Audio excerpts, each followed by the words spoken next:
आज जो है हम लोग फर्स्ट चैप्टर में जो कुछ उसमें पार्ट 6 बचा था उसके बारे में हम लोग जो है आज डिस्कस करने वाले हैं और आज कंप्लीट कर लेंगे। यदि इसमें यदि आप लोग को कोई कन्फ्यूजन होता है तो आप जो है कमेंट बॉक्स में ज़रूर लिखिएगा। और लगता है कि हाँ सही है तो इस लॉकडाउन में जो है आप लोग ज़्यादा से ज़्यादा शेयर करिएगा ताकि अधिक से अधिक बच्चे जो है इसका फ़ायदा उठा सकें। हम लोग बात करेंगे कि रासायनिक अभिक्रिया जो है कितने प्रकार की होती है। तो रासायनिक अभिक्रिया जो है निम्नवत प्रकार की होती है।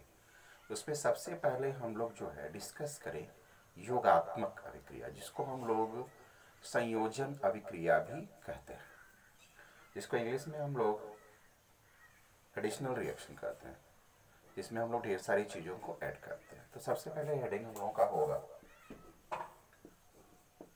योगात्मक अभिक्रिया।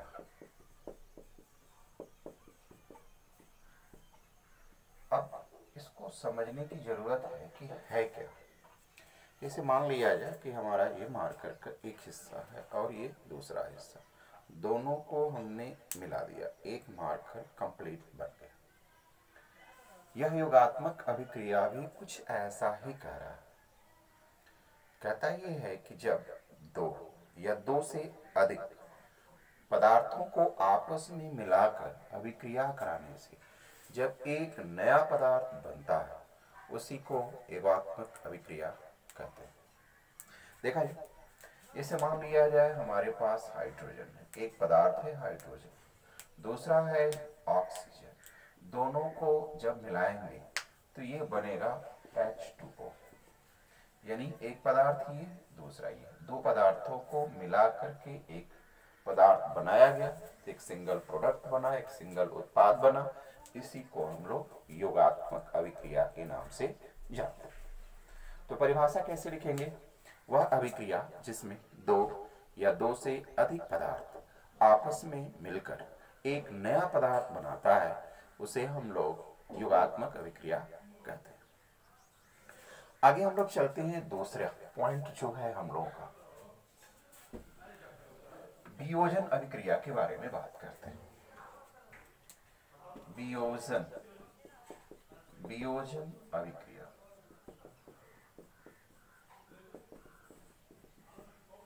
ये हमारा दूसरा हेडिंग है। अब इस वियोजन अभिक्रिया का मतलब क्या है ये जानना है। वियोजन का मतलब है टूटना, वियोजन का मतलब है तोड़ना, डिसोसिएट करना, ब्रेक करना। जैसे मान लिया जाए एक मार्कर है, इस मार्कर को हमने तोड़ दिया, दो पार्ट में हो। आप कहेंगे सर दो ही पार्ट में होगा, नहीं, ये तीन पार्ट में भी हो सकता है। तो हम लोगों को क्या करना है कि जब हम लोगों को एक पदार्थ को दो या दो से अधिक भागों में तोड़ना है। अब तोड़ने के लिए हमें किन किन चीज़ों की जरूरत पड़ेगी ये जानने की जरूरत है। तो सबसे पहले परिभाषा बना लिया जाए। वह अभिक्रिया जिसमें एक पदार्थ को दो या दो से अधिक पदार्थों में तोड़ने के प्रोसेस को या तरीके को ही हम लोग जो है वियोजन अभिक्रिया करते हैं। जैसे मान लिया जाए कि हम लोग के पास जो है एक एग्जाम्पल है CaCO3 का। जैसे मान लिया जाए हमारे पास CaCO3 है, कैल्शियम कार्बोनेट है। इसको जब हम लोग तोड़ते हैं तो यह जो है CaO, कैल्शियम ऑक्साइड और कार्बन डाइऑक्साइड में जो है टूट जाता है। अब ये कैसे टूटता है, किसकी वजह से टूटता है, इसके बारे में हम डिस्कस करेंगे। लेकिन फिलहाल में हमारी प्रॉब्लम है कि जब कैल्शियम कार्बोनेट को हीट करेंगे तो ऐसे कंडीशन में कैल्शियम ऑक्साइड और कार्बन डाइऑक्साइड में टूट रहा है। क्योंकि डिफिनीशन भी तो यही कह रहा है ना कि एक पदार्थ को लेना है, उसे क्या करना है, तोड़ना है। तोड़ेंगे तो CaO और CO2 में टूट जाता है। दूसरा एग्जाम्पल लिया जाए, जैसे मान लिया जाए हमने ले लिया सिल्वर क्लोराइड को, AgCl2 को लिया गया। जब इसको हम लोग जो है तोड़ेंगे तो यह दो पार्ट में जो है टूट जाता है, सिल्वर और क्लोरीन में। तोड़ दिया जाए इसको, यह हमारा सिल्वर हो गया, यह हमारा क्लोरीन। बैलेंस कर लिया जाए यहाँ पर, तो ये सिल्वर क्लोराइड है, एक पदार्थ है, इसको जब तोड़ा गया तो ये दो पार्ट में जो है टूट गया।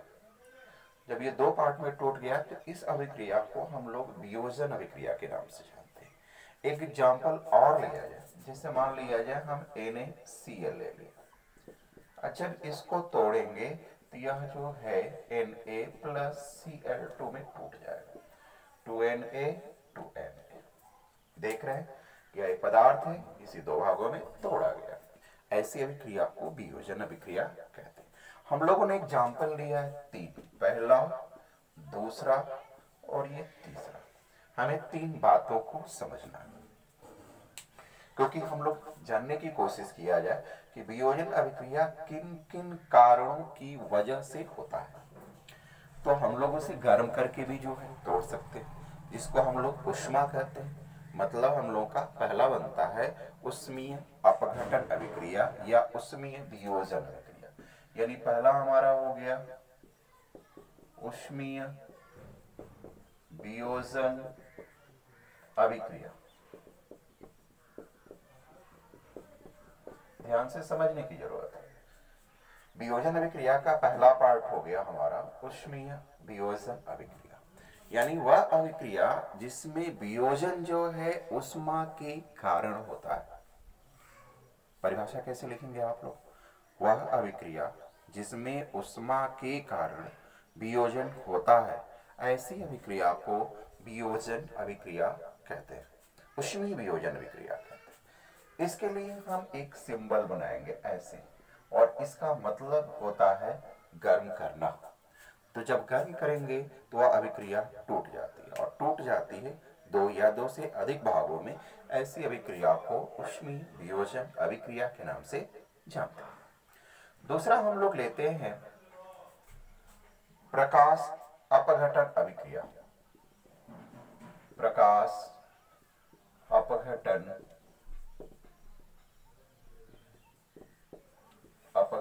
अभिक्रिया।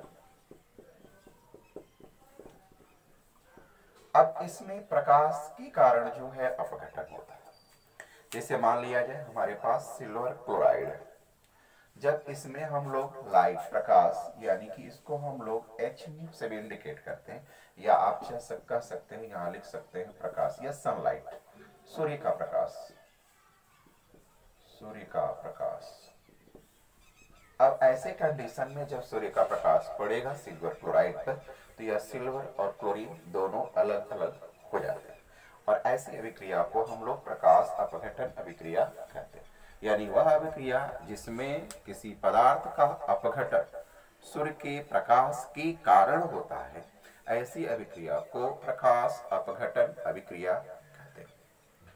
और एक अंतिम हमारा है तीसरा, इसको हम लोग विद्युत अपघटन अभिक्रिया के नाम से जानते हैं। इसके लिए क्या करना होगा बच्चों, कि इसमें थोड़ा सा एक प्रोसेस है, उसको समझने की जरूरत है। या सीधी सी बात कह सकते हैं, इसमें यहां लिख लिया जाए विद्युत अपघटन, यानी वह अभिक्रिया जिसमें विद्युत अपघटन के द्वारा पदार्थ 2 या 2 से अधिक भागों में टूट जाता है। ऐसी अभिक्रिया को हम लोग विद्युत अपघटन अभिक्रिया के नाम से जानते हैं। लेकिन इसमें थोड़ा सा जानेंगे तो एक अगला हम लोग का चैप्टर है अम्ल क्षार लवण, थोड़ी सी वो बात वहां समझ में ज्यादा आएगी। करना क्या होता है कि हम लोग को एक कंटेनर लेना होता है, क्योंकि विद्युत अपघटन अभिक्रिया जो है यदि हम नमक में ले जाके कर दें, यदि वह ड्राई है, सूखा हुआ, तो उसमें विद्युत धारा का संचालन नहीं होता है। हाँ, उसके लिए मेल्ट करना होगा, उसे पिघलाना होगा, या तो उसके साथ एक जलीय विलयन बनाना होगा। तो जब हम लोग इसमें जल ले लिया जाए और इसमें हम लोग जो है NaCl को घोल दिया जाए, जब यह घुल गया तो इसमें हम लोग विद्युत धारा प्रवाहित करेंगे। तो जब प्रवाहित करेंगे तो यह Na जो है NaCl टूट जाता है Na प्लस Cl माइनस में। यह Na प्लस जो है Na में कन्वर्ट होता है, Cl में। हमारी प्रॉब्लम है 2 भागों में तोड़ना, यानी वह अभिक्रिया जिसमें कोई पदार्थ विद्युत अपघटन के द्वारा वह 2 या 2 से अधिक भागों में टूट जाता है। ऐसी अभिक्रियाओं को विद्युत अपघटन अभिक्रिया कहते हैं। अब आगे बढ़ते हैं। इसमें हमारा कुछ रासायनिक अभिक्रिया आता है। इसमें हम लोग बात करेंगे विस्थापन अभिक्रिया की, जिसको हम लोग डिस्प्लेसमेंट रिएक्शन भी कहते हैं। विस्थापन अभिक्रिया,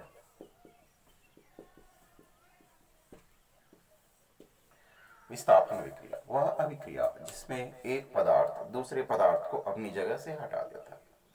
अभी क्यों हटाएगा, तो यह डिपेंड करता है, निर्भर करता है उसके अभिक्रिया की कैपेसिटी के ऊपर कि कितना वो पावरफुल है। इसके लिए हमें इलेक्ट्रोड पोटेंशियल फाइंड आउट करना होता है, स्टैंड इलेक्ट्रोड पोटेंशियल, जो कि आप लोग को तीसरी यूनिट में हम पढ़ाएंगे। तो इसमें हम लोग जो है एक एग्जाम्पल लिया जाए ताकि समझ में आएगा कि आखिर में कौन किसको कैसे कर रहा है। जैसे मान लिया जाए हमारे पास जो है Zn, जिंक एक धातु है और इसको कॉपर सल्फेट के साथ रिएक्शन किया जाए, CuSO4। अब जो है विद्युत रासायनिक श्रेणी में जिंक और कॉपर को देखेंगे तो जिंक जो है अधिक क्रियाशील है, क्योंकि स्टैंडर्ड इलेक्ट्रोड पोटेंशियल की वैल्यू जो है ज्यादा नेगेटिव होता है, इसका कम होता है। तो जो ज्यादा नेगेटिव होता है वो मोर रिएक्टिव होता है। तो जिंक जो है कॉपर की तुलना में ज्यादा रिएक्टिव है, इसलिए जिंक जो है कॉपर को अपनी जगह से हटा देता है। ये जिंक यहाँ जाता है और ये जो है यहाँ ZnSO4 हो जाता है और Cu अलग हो जाता है। ऐसी अभिक्रिया को हम लोग विस्थापन अभिक्रिया के नाम से जानते हैं। यानी वह अभिक्रिया जिसमें एक अधिक क्रियाशील पदार्थ दूसरे पदार्थ को हटा देता है, ऐसी या उसकी जगह पे आ जाता है, ऐसी अभिक्रियाओं को विस्थापन अभिक्रिया के नाम से जानते हैं। एक दूसरा इसी में हेडिंग है द्विक विस्थापन अभिक्रिया या द्वि विस्थापन अभिक्रिया। इसके एग्जाम्पल को लिया जाए तो समझ में आएगा। जैसे मान लिया जाए हम बात कर दें HCl की, बात करें NaOH की, ये हमारा एसिड है, ये हमारा बेस है। अब हम लोग ऐसी परिस्थितियों में अभिक्रिया कराएंगे तो यह बनेगा NaCl प्लस H2। ये हमारा साल्ट है, इसको हम लोग लवण कहते हैं, और ये वाटर है H2O। अब जो है हम लोग यहाँ देखें कि इसका जो एक पार्ट है, जैसे इसको हम तोड़ के देख लें, यहाँ हम तोड़ेंगे तो H प्लस और ये Cl माइनस में, और ये जो है Na प्लस और OH माइनस में टूटता है। इसका Cl इसके नेगेटिव के पास, ये वाला नेगेटिव इसके पास आ जाता है, और ऐसी परिस्थितियों में देखेंगे कि हमारा बन जाता है NaCl प्लस H2O। वैसे एक हेडिंग है, टाइप है उदासीनीकरण अभिक्रिया। इसको भी हम लोग यहीं पे इस एग्जाम्पल के द्वारा हम लोग समझने की कोशिश करेंगे। उदासीनीकरण